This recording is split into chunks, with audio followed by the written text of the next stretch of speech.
In this Canva tutorial, we'll take a look at how to restore a project from the trash.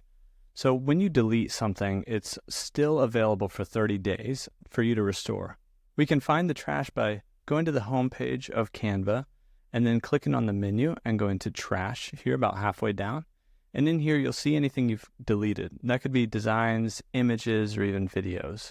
So inside of designs, we can click the three dots on any design that you want to restore.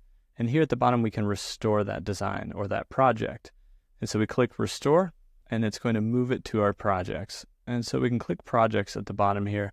Since we're already there, I suppose we may have to click the menu at the top again, and then go down to home. I'm not sure why we couldn't go back to projects, but we'll click projects here at the bottom, and that will show us any of our projects, including the one here that we just restored. So that's how you can restore projects and even images and video here on Canva Mobile.